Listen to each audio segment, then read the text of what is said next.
Assalamualaikum warahmatullahi wabarakatuh. Perkenalkan, nama saya Riki Hendrawan, mahasiswa dari Magister Teknologi Pendidikan Universitas Muhammadiyah Jakarta dengan NIM 220809000035. Saya akan menjelaskan tentang infografis landasan teknologi pendidikan. Pada mata kuliah landasan teknologi pendidikan dengan dosen pengampu Dr. Dirgantara Wijaksono, MPD MM. Yuk kita mulai. 4 landasan teknologi pendidikan. Yang pertama itu adalah landasan filosofi.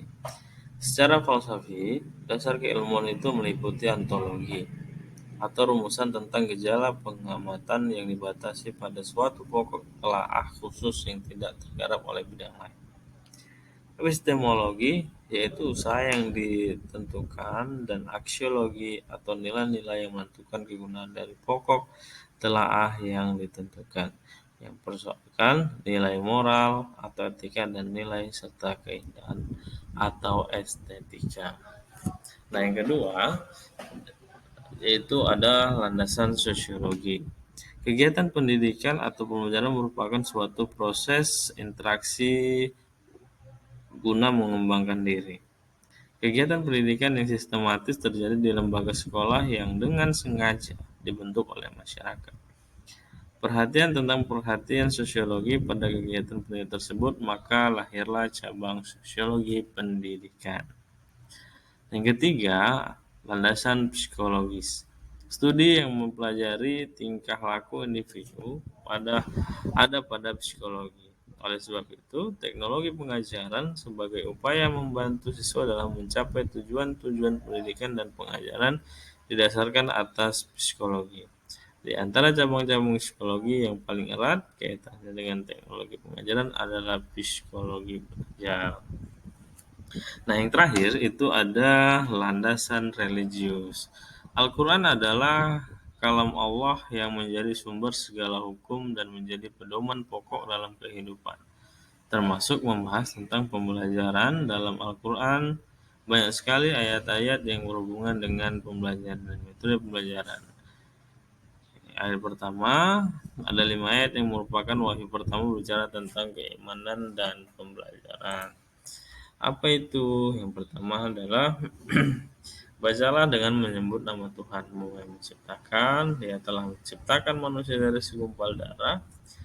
Ayat ketiga, bacalah dan Tuhanmu lah yang maha pemurah. Ayat keempat, yang mengajar dengan perantara kalam. Ayat kelima, dia mengajar kepada manusia apa yang tidak diketahuinya. Oke, baik, itulah 4 landasan teknologi yang pendidikan yang mendasari ini ya, ilmu teknologi pendidikan itu berkembang. Oke, selanjutnya kita akan membahas tentang 5 kawasan teknologi pendidikan. Ya, ada 5 kawasan teknologi pendidikan seperti yang kita pelajari pada mata kuliah landasan pendidikan. Yang pertama adalah kawasan desain, yang kedua kawasan pengembangan, dan yang ketiga kawasan pemanfaatan, keempat kawasan pengelolaan, dan 5 ada kawasan evaluasi. Oke, langsung saja kita masuk pada yang pertama, kawasan desain akan kita bahas. Oke, kawasan desain. Desain adalah proses untuk menentukan kondisi belajar. Tujuan desain ialah untuk menciptakan strategi dan produk pada tingkat makro, seperti program dan kurikulum. Dan pada tingkat mikro, seperti pelajaran dan modul. Definisi ini sesuai dengan definisi desain sekarang yang mengacu pada penentuan spesifikasi Ellington dan Harris tahun 1986, Regler 1983, dan Ritchie 1986. Adapun kawasan desain paling tidak meliputi 4 cakupan utama dari teori dan praktek.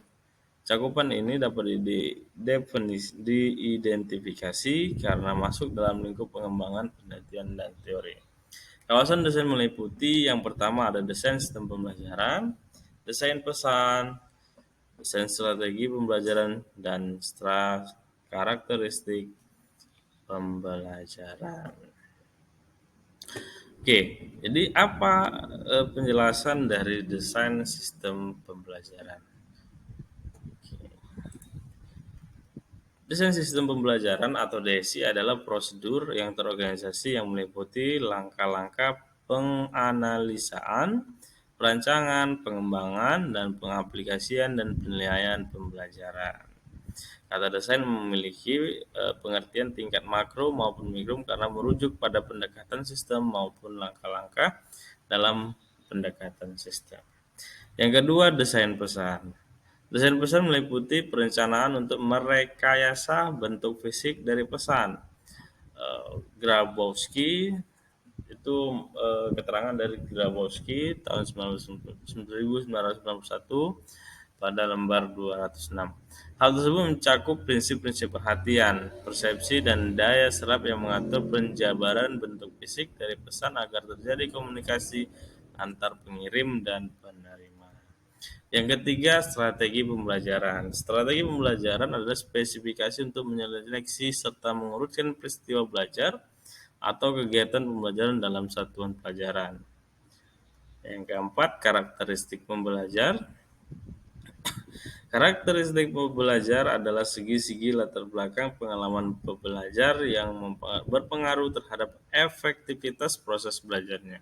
Penelitian mengenai karakteristik pembelajar sering tumpang tindih dengan penelitian strategi belajar.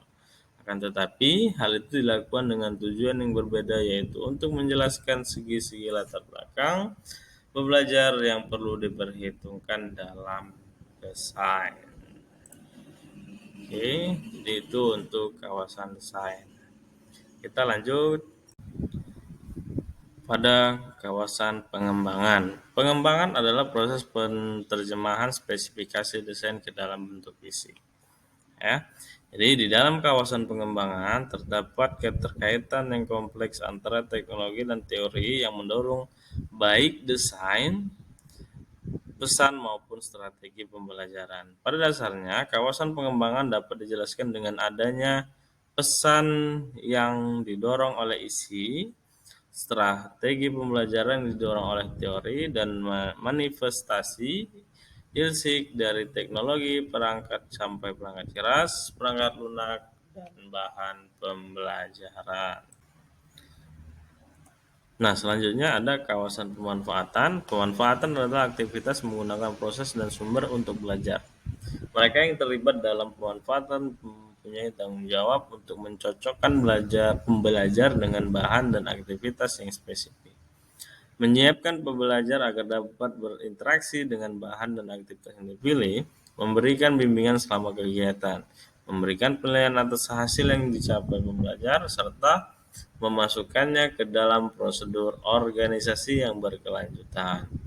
Fungsi pemanfaatan penting karena membicarakan kaitan pembelajar dengan bahan atau sistem pembelajaran. Jelas fungsi ini sangat kritis karena penggunaan oleh pembelajar merupakan satu-satunya raison d'être dari bahan pembelajar.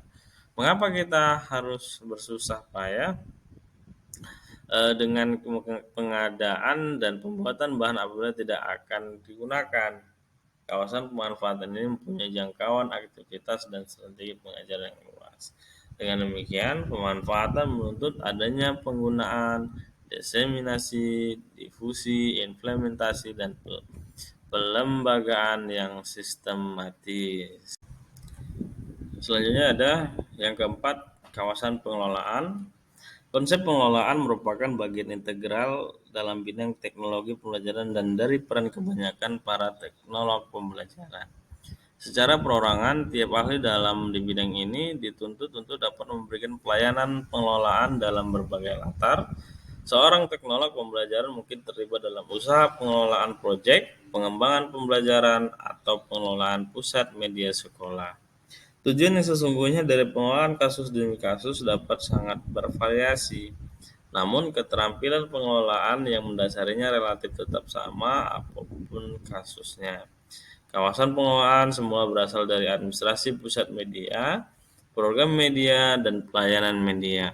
pembaharuan perpustakaan dengan program media membuahkan pusat dan ahli perpustakaan media sekolah. Program-program media sekolah ini menggabungkan bahan cetak dan non-cetak sehingga timbul peningkatan penggunaan sumber-sumber teknologikal dalam kurikulum.